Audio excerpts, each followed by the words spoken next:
Welcome to Productive Joy with Dr. Christy, where fun meets action.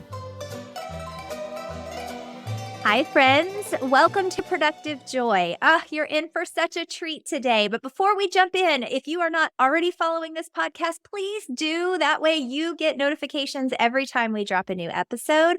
And if you're enjoying that intro and outro music, that's my dad, Mr. Mickey Finn, playing the piano, and his wife, Kathy, playing the banjo, which is just pretty cool. And I think it's important that we call him out, even though they are, well, he likes to call himself an octogenarian. They've been around for a minute and they play some beautiful music. So I have an amazing guest with me today, Mr. Jason Raitz. And Jason and I met through a mutual friend, but here are the things that you need to know about Jason before we get started. So he's the president of Speak With People, and it's very important that you understand it is a with and not an at, and we'll get into that later. He is a husband and a father of 5, which is going to be an interesting conversation as well. Most important thing that you need to know about Jason is he is the number one Hootie and the Blowfish fan on the planet, he says. And so you might want to argue with him about that, but we'll see. Jason, welcome to Productive Joy.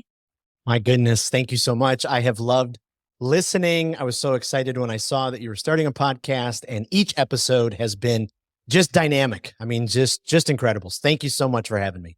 Thank you. And you took a chance on me when I was first getting started in the whole podcast era, and I really learned a lot from you. You're so thoughtful about your question asking and just unbelievably kind. And I just had a blast spending time with you. Thank And you. and you and I have had a chance to partner on a couple projects and stuff too, which has been a whole lot of fun. So we'll get into all of that. Yes. More importantly, you've got about 30 seconds to convince people that they do not want to turn this bad boy off. So All right. what can you tell us about you and who you are in 30 seconds or so that will get people to keep listening?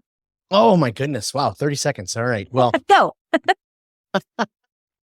I really believe that I was created and put on this planet to help leaders, people who have influence, deeply connect with each other. And I think the answer for that is to improve their communication skills. So many leaders, they push away team members, they push away potential clients, they push away family members because they haven't quite learned how to communicate in healthy ways. And when you learn how to communicate in healthy ways, your relationships deepen, they strengthen, you build trust. And so that's why I really feel like I've been put on the planet to be able to help people do just that. And we have a phrase, we like to call it speak with people, not at them. So that's why I hope you'll continue listening. Oh my gosh. Speak with people, not at them. I left out the fact that you're a pastor too. And you do a whole lot of speaking engagements where you are the person people are listening to, and yet you keep that thoughtfully with and not at. Tell us more about your tactic for making sure that you're involving the people you're speaking with. Oh my goodness. Yeah, I noticed. So let's go way back in time. The year's 1984. Ooh. I'm at a concert. My parents take me to this concert. It's a rock band. We're in the 4th row, and I'm just enthralled. The band is great. It's a sweaty room. It's super loud. But at the very end of the concert, the guy in the lead singer, he starts talking and he starts sharing his story. And I can remember, what was I in 84? 9, 10, somewhere in there. I can remember the moment that it clicked for me. It was loud a second ago, and now everybody is glued to this person speaking, and something just went off, and it just went, I've got to be able to do this someday. I just can't wait. So I went home the next morning. I built a stage in my parents' basement, brought together wood and milk crates. And then I went around to my neighborhood friends and I said, my mom's making her famous chocolate chip cookies. If you come listen to me speak, you'll get a couple of them. And so my friends flooded because my mom had amazing cookies. And I remember standing on the stage, and Oh my goodness. I told stories. I was going to say, what'd you talk about? Oh, I had some reason, I can't remember. But even to this day, my mom still has a cassette tape recording, and I need to pull it out. I got a cassette recorder. Good luck. Somehow to play it. But even since then, I just learned the power of communication. And somewhere along the line, in high school, I went to a private school. So we had this thing called chapel. And so for whatever reason, I was nominated to always be in front. And I just loved it. I could just tell okay, this is something that I would love to do. And somewhere along the line, it's kind of shifted, and I love to help other leaders be able to communicate in a way where people actually lean in when they speak, when they listen in a way that they'll make decisions. And I really think the difference is that with or at philosophy. And we apply it to at Speak with People. We like to say, hey, we want to help you, empower you to improve your communication skills so you can expand your influence. Because we all know the great Dr. John Maxwell's leadership is influence. And we like to say the way that you steward your influence is through your communication skills. I mean, communication is your currency. So if you're spending that currency, pretty poorly, your influence is not going to grow. And so whether you communicate one-on-one, I'm sitting across the table from someone, whether you communicate to a team, I'm on a team dynamic, I got mass emails going back and forth and text messages from the stage, with a microphone to people, or from a screen like we are now. So if you communicate in one of those four ways, we at Speak with People want to help you be able to do it with people and not at them. And so when we speak at people, regardless of what type it is, if we're in front of people on a stage, if we're on a screen, at people, we really do try to force our communication on them. Nothing quite seems to work, and we can't understand it. We're just trying to dump information. We're trying to get through our presentation. We're trying to, we say things like, does that make sense? Does that make sense? Please tell me it makes sense.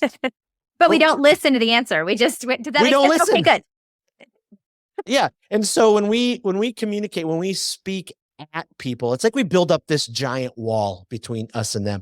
And I noticed way back when, as a kid, boy, there's a difference in communicators when there's no wall, because the word communicate, right, actually means to share. And when we actually communicate with each other, we're sharing a connection. That's why, you do this all the time. That's why people probably come up to you and say, in a room that has 100, 500, 800 people, whatever it is, and they say things like, I feel like you were talking just to me. Well, I was, because I'm really obsessed with my audience success. When I speak at people, I'm obsessed with my success. And that was my journey for years. I wanted to be the next greatest speaker on the planet. I wanted people to rave about Jason. I wanted to, and it was all wrong. And when I realized, hey, I speak with people, I'm obsessed about their success. How can I help them? There's just this amazing thing that happens. You no longer have to force it. It's just a natural conversation when you speak with people. And so it's just a little bit of what I've learned over the years when it comes to communication. And you couldn't be any more right. We've all experienced it, right? We've all experienced being talked at, even if it was a parent lecturing us on something or a teacher lecturing us on something. We've all felt that. And we're not a part of it. The phrase I use all the time is the person doing the talking is the person doing the learning. So if I'm saying everything and you're saying no things, I leave with all the information, and you either took a nap or checked your email or made a grocery list. Like, you were not paying attention to what I had to say. Yes. So you learned this, in the late 80s, and you carried it with you all the way through. How did you figure out how to turn this into a career that would carry you in the direction that you were made to do? Because in a dream world, I would love to be a Nate Bargatze who's, gets up in front of people and tells stories for an hour and makes them laugh. But I don't know if that's necessarily in the cards. So I started to learn early on, especially as I was leading teams. I led 5 staff and then 10 staff and then 30 staff. I just noticed the difference in my own life. And then I started noticing the difference in my team members' lives when they learned the importance of being able to communicate in front of people. For some leaders, for some of your audience listening, they're probably going, no. That's not me. I'm a behind the scenes person. I do all the details. I don't need to get up in front. And I always push back gently on those leaders, those professionals, because there's just something very tangible that clicks in your leadership when you are willing to take that leap of faith and say, you know what, this is uncomfortable for me, but there seems to be some magic to speaking in front of people. I mean, Harvard Business Review has study after study. People are primarily promoted quicker, faster, given more responsibility, more pay raises when they're effective communicators, whether that's over email, up in front of people, running a team meeting, doing a Zoom training. And so we, at Speak with People, we like to call it speak like a leader. So if you're sitting in a team meeting and your boss says, hey, I need you to give an update on the report, what happens? Probably all of us were like, ooh, okay, I wasn't quite prepared, but I'll power through this. For some people, that's the end of the world. Like, what is going to happen? And so we like to just kind of lovingly give that push. Like you really do have what it takes in you. And when you do experience it, when you kind of take the steps necessary to improve some of those skills and you experience it for the first time, you'll know, okay, this is why, this public speaking is so important. So that's kind of how we've been able to, we came up with the idea for Speak with People. How can we help leaders, realize, wait a minute, it's not just everybody else who gets to speak on stages or lead the trainings or do the TikTok videos. You really can do this. It's going to take work. You may never be Simon Sinek. I mean, you may never be that kind of communicator, but at least you'll be able to stand up. I have a client right now, Joy, and 15 years she's worked for a company. Everybody loves Joy. She's first in, last out. If you need something, Joy knows exactly where it is. But her boss one day said, hey, you're 2 months, our regional sales meeting's coming up. You're doing the presentation for our breakout. And first time Joy said no to her boss. She's like, I'm a behind the scenes person. And her boss just lovingly said, it's your time now. I mean, it's your time. So, so a month goes by. She's staring at a blank page. She has all these ideas. She doesn't know how to focus them. She's not sleeping at night. I mean, right? The fear of public speaking is legitimate. It's next to death, right? Like, I mean, aren't they neck and neck for number one? Right. So finally, about 3 weeks before the thing, her and I are talking, and I have a simple structure. It's a real simple structure that I've used for, 30 years of speaking. And I just said, hey, why don't you try to using this structure? And what it tries to do is it pulls out all the gold with all the ideas. So kind of imagine a gold prospector, go way back in time. They got their hammers and they're hitting the mountains, and then they're in the stream with that little pan. And they're, trying to get rid of all the dirt and everything else. And they're just trying to find that one piece of gold. And this, it's simply just a presentation structure. That's what it does. It takes away all those ideas. And what happens though, when you find something that clarifies your thoughts, that, you're able to put down into one sentence, when you get organized and then you get prepared, something starts to happen with all the fears and all the worries. And you go, wait a minute, I can do this. And the more prepared you are, that confidence kicks in. And so that happened with Joy. And, it was amazing being able to see her stand up in that sales meeting. And she did a phenomenal job. People came up to her and said, but that birthed something in here that went, wait a minute, I do have something that I can do this, So that's kind of where it started. We wanted to help leaders be able to do that, because I love it still. I love getting on stages and speaking. I love doing all those kind of things. But this phase of life, almost 50, I love helping other people experience that. And so, that's our dream. I love it. Well, thank you for sharing about Joy. Make sure you share this with Joy so that she can hear that you're very, very proud of her. Absolutely.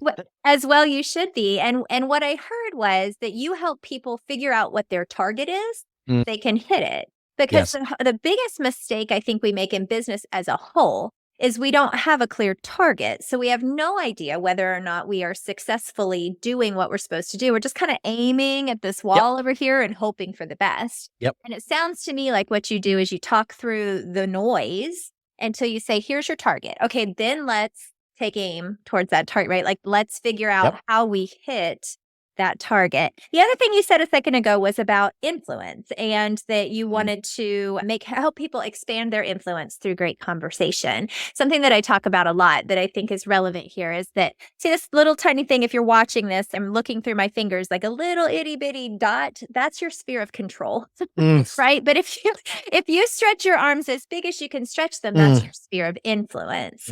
So what I just heard you say is that once we realize the power of our influence, then we are by nature going to become better at Yes. communicating and getting our point across. That's Yes. powerful. Yes. Powerful. Well, Absolutely. Jason, I want to take us in a different direction, Okay. but it is certainly related.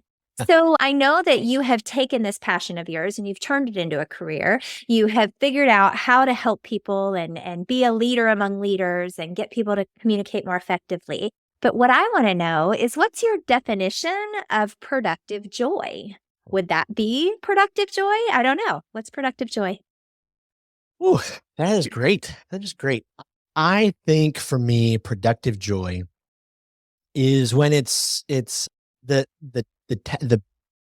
tasks that I am working on, the projects that I'm, in charge of, the everyday stuff that makes up my career. Productive joy is when I just love to dive into those. I wake up in the morning and I think, I can't believe that I get to do those today. And I know for many people, that does not describe, I have a dad who, he used to tell me after every single week of work, he was like, okay, I made it through another week. Hmm. And he's got a job now that he just absolutely loves. And I think he's experiencing that productive joy. And I think productive joy is when we, it doesn't feel like work anymore. It's something Yeah. that we continually think about, we continually dream about, we ask other people about, we're always trying to, learn more about it. So it's just that all encompassing, I can't believe that I get to do this. Yeah. I think that's, for me, that would help describe productive joy. Well, and I love that definition. And I think I fully agree with you. And yet there are components of our day that we're like, right? Like, Absolutely. I love all of this, but don't ask me to, take this giant file and make it smaller, or don't ask me to do the expense reports because that's just terrible. Yes. So, Yes. and That would be me. yeah, I was going to say, creative people like us, we're probably not going to be the best spreadsheet maker Yes. on the planet. But we definitely have people on our team that is their talent. So how do you think personality comes into play when it comes to being a great communicator? Because like you, I love to be on stage. I love to be in front of people. It is something that I think I was bred and born to be. I don't know. Have you ever done the Clifton Strengths Finder test? Oh, for sure. Are you For sure. how much woo do you have in you? Oh yeah. Number one was woo. It was my number 4, but still. And when I talked to Tom Goodlett, he had a lot of woo too. That shouldn't surprise you. Nope. I'm a mutual friend of ours. But how much do you think personality comes into play when we're talking about becoming a great communicator? Because those of us that are woo are like, well, of course, I can convince people to listen to me for a few minutes. But there are others who don't have any woo and might approach it differently. Absolutely. Absolutely. Well, I think you've got to lean into how your personality is. I think about my wife. My wife is that classic behind the scenes, love to organize everything, don't put me up front. And then 10 plus years ago, we planted a church in mid-Michigan, and she was kind of thrust out front. And so we went to this thing called the Church Planners Assessment Center, where they dive into all of your giftings. They dive into how you're wired and how you're structured. And really, for the first time in her life, she woke up to this realization that she's wired this way. It's great that she's wired that way. She doesn't compare herself to how other people are wired, but then she can use those wirings for her betterment. And she had to present something. And so this was the end of the world for her. And by the end of the week-long assessment, as she presented it, she gets done and she turns to me and she goes, I just took it for granted. You get up in front of people all the time. And I took it for granted how much it takes out of you, even though you love it. It's why you're created. It's, as it drains your energy, and it takes so much. So my wife, Tracy, she got up, and because she prepared, because she spent time thinking through her clear, big idea statement, because she had a structure that kind of guided her, she shared in a way that was, in line with her personality, and people raved about it. Did she walk into the stage, and from the moment she was on there, was this big giant personality, maybe like her husband? No, but she came across so authentic and so completely her. And I think that's what each of us has to do. I mean, that's the really tough part about communicating in general, right? Especially from the front, how do I communicate in a way that's me and I lean into the way that I'm structured? I think one of the best examples I've seen of this, I'm a junkie for America's Got Talent, for American Idol. Love it. I love the videos. I love the tryouts. I love the videos that, you already are like, they're not going to go anywhere. And then but a couple years ago on America's Got Talent, there was a comedian who was an engineer. And he gets up there and he's like, hey, I'm a comedian, but I'm an engineer. And you could just tell the hosts were already checked out, the audience. But his presentation was all about spreadsheets and the things that you and I use all the time. And it was so funny. I mean, and I was like, okay, he's just being his authentic self. And so if we know our personalities, if you've done Strength Finders or you've done DISC or you've done the Enneagram, whatever yours is, lean into how you're wired. If you're not, that big, crazy personality, that's okay. But as long as you have the foundation that you need, you know who you are, you're prepared, you've rehearsed, now you're ready to go and just step into who you are. Yeah. So much power in your words, Jason. And I'm just thinking about, we tend to gravitate towards people who are our opposites or who complement who we are. And we need all types of people. Yep. But what I appreciated most about what you said is that we have to show up authentically. And so I give stickers. It is a ridiculous thing, but yes, my scratch and sniff stickers and I, buddy, we are a team. And actually, there is always one close by. So this one smells like Tutti Frutti, if you could smell a vision. But my sticker piece is authentically me, right? Like I did that by nature in a classroom 17 years ago. But what I try to tell people is everybody's not the sticker lady, right? Like, so if you were to give stickers, that would probably, maybe if you were to give stickers, it would come up authentically. But if your wife gave stickers, it probably wouldn't feel right. Yeah. And I think one of the most important things about communication is coming as you are, because everybody isn't going to be everybody else's cup of tea. I know I'm a lot. I own it. I'm a bold flavor.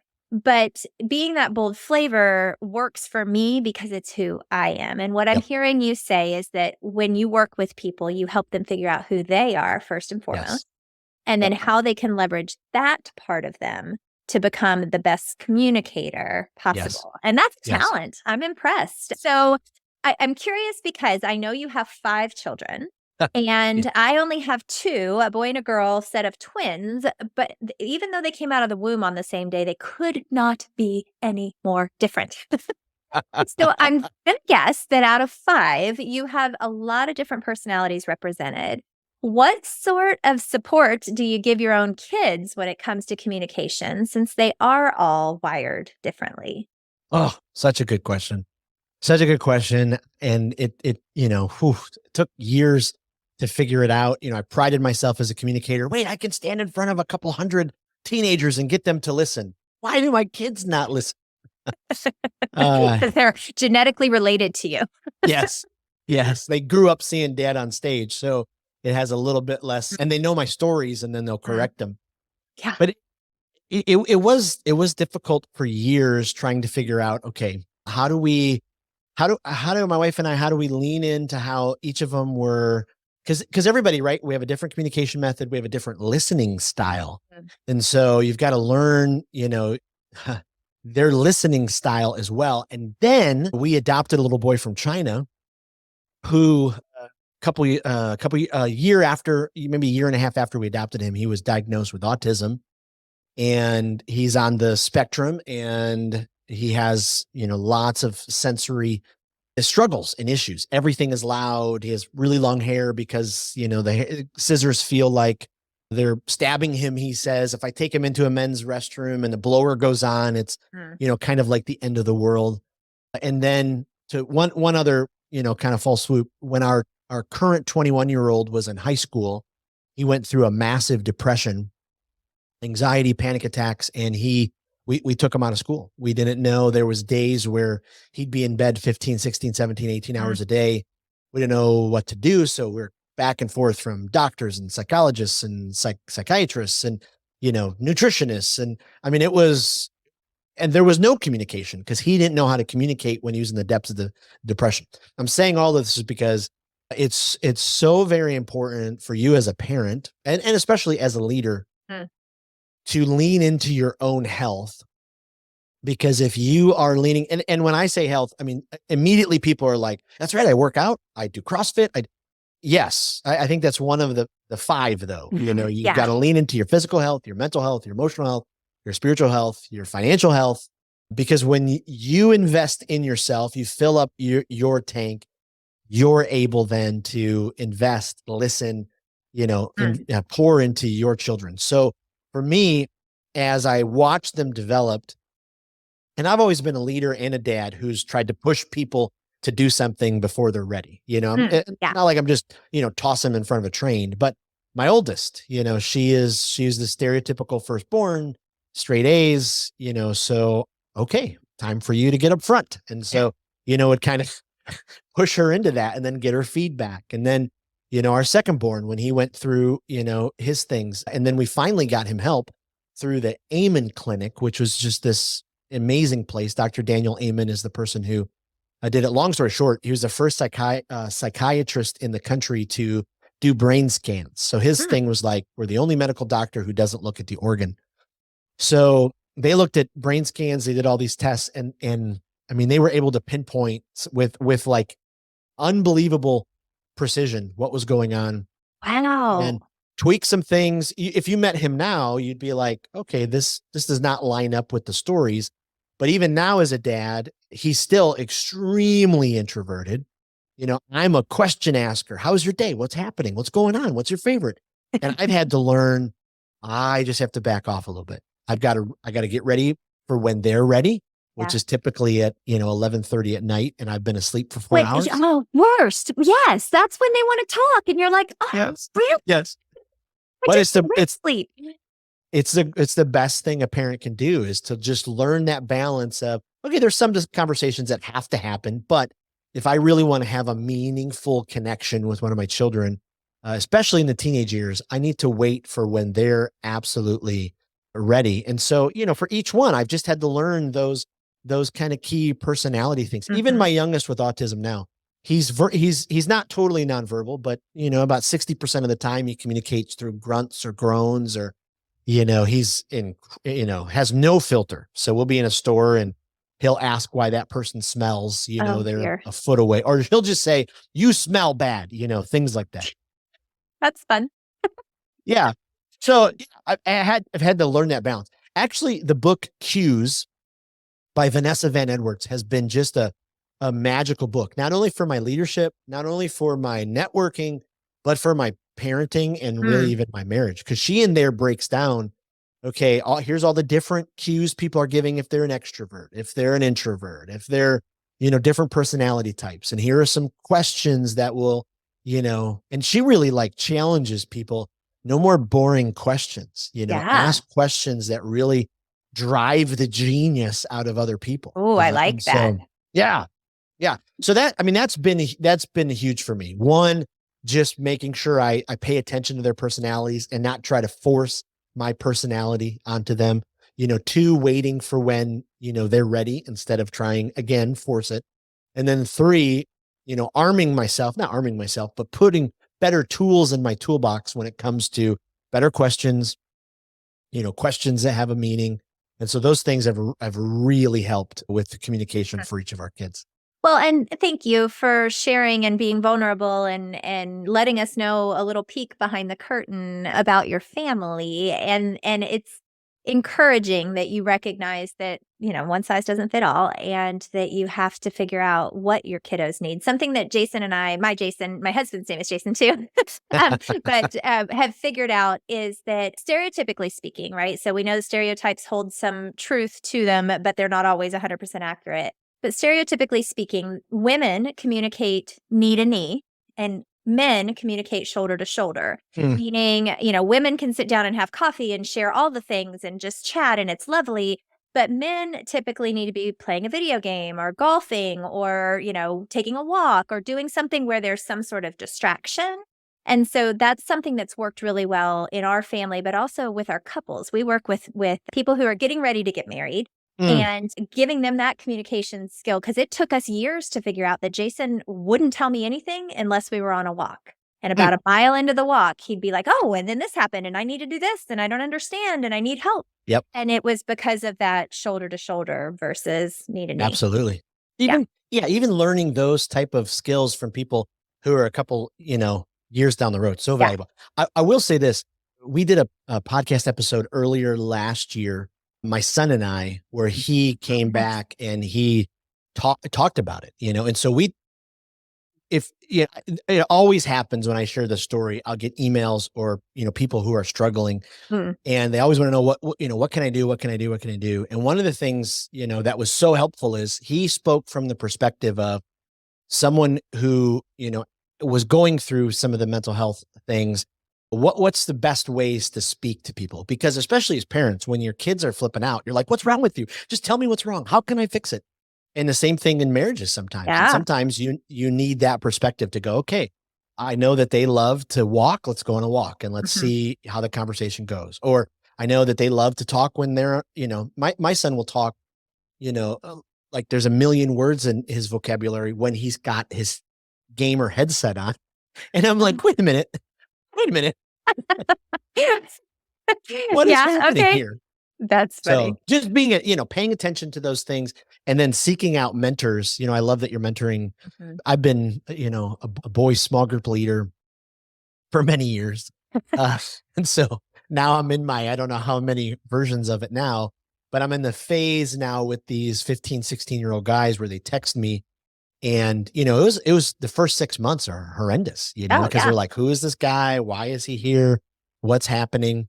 And now, I get these questions from them with the things that they're struggling with or they're looking for advice. And sometimes we just have to be present. We have to Yeah. be there. We have to earn the trust. Then the communication will happen. Ah, well, Jason, you've given us so many different wonderful nuggets of wisdom, and I think I could talk to you all day, but I also am trying to keep these bad boys to about 30 minutes. Yes. So I'm going to ask you some rapid fire Okay. questions, and I cannot wait to hear your answers because I have a feeling they're going to be fun. All right. Speaking of fun, what is your definition of fun? My definition of fun is when I'm just being me and I'm just stepping into the person that I was created to be. That's when I can really experience fun. I love that. Well, and that kind of leads into the second question. How do you know that you're showing up as your authentic self? Ooh. Uh, wow. How do I know when I'm showing up into my authentic self? I think when like we talked about earlier, I've done the work to be able to take care of myself, pour into my health. Because the more that I do that, it seems like the less Vanessa Van Edward actually calls them the demons or the Mm, negative thoughts. Uh, I feel like when I'm showing up in my authentic self, when those negative voices, they're really not on a blip on the radar. mm. There's some seasons where they're the loudest one and they keep me away from being my authentic self. The more that I make sure that I'm living out those healthy habits that I need to, the less those voices are. And then I can just be me. And so I Yeah. think that's, when I experience my authentic self. I love it. I love it. All right. So, how do you channel your best self on your worst days? Oh, I've had to learn this a lot over the years, but I've had to learn how to give myself a break.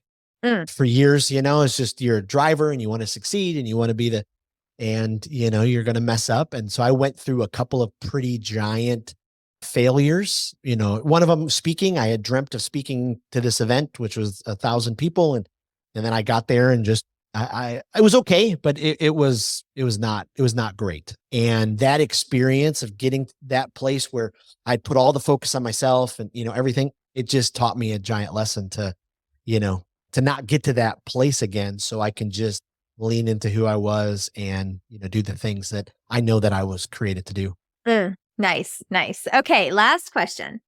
If people can only remember one thing that you have said today, and you had lots of wonderful nuggets of wisdom, but what's the one thing that you want to leave people with today? But don't take your communication for granted. Mm, Communication's like breathing. every single breath is important, but we don't pay attention to every breath. We only pay attention when we're sick and we go, I got to get this fixed quickly. A lot of times people's relationships start falling apart because of their communication, and healthy communication is oxygen for your relationships. And so when you speak with people, you really will breathe life into them. So I think that's what I want people to remember. Oh, I love the way you said that. Healthy communication is oxygen for your relationship. And I think we all strive to have great relationships. So thank you for putting some new tools in our tool belt for relationships and for communication. Jason, how would people get in touch with you if they wanted to learn more about Speak With People? Absolutely. You can go to our website, speakwithpeople.com. Has information on my speaking, our coaching programs, our training programs. You can also get information about our podcast on there. And we have a weekly blog post where we go through, again, different communication skills. And then personally, I'm on all the social media channels, Jason Raitz, Raitz, new to TikTok. So, I'm figuring it out. It is exciting. I was telling Jason before we started that I just got on TikTok. I don't know anything about it. And yet he is the one I see. Every time I turn it on, I get a Jason video. And so I don't know what algorithm made that happen, but it is entertaining for sure. Especially the most recent one with the goggles and the pool chair. That was a good one. Well, I see all of your workout. I have like 5 or 6 friends who are like every day working out. And I'm like, okay, all right, this is all right. This is what I needed. Your goal is to swim how far every day? Well, let's go back to the first part. We're going to swim every day. Okay. That's fair.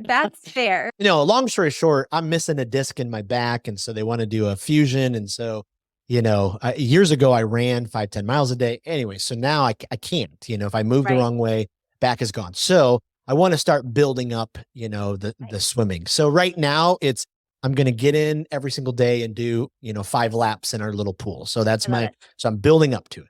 I love it. Well, Atomic Habits say that you should just do the little thing first, right? Go touch the doorknob of the gym. You don't have to actually spend 45 minutes every day. So I love that. Well, good luck with that for sure. Thank you. And for our listeners, thank you so much for joining us on another episode of Productive Joy. This was a great one, an opportunity to really listen and learn, and I can't wait for you to use some of the communication skills that Jason shared with us. Just a quick shout out to Nian, who is producing this bad boy and helping me tremendously to figure out how to navigate the space. And to all of you for being faithful listeners. Make sure you're following if you're not already, because I don't want you to miss a single thing. I am surrounded by brilliant people, and it's my goal to just bring them to you. So thank you so much. And remember that the whole point of Productive Joy is to help you figure out how to turn fun into action.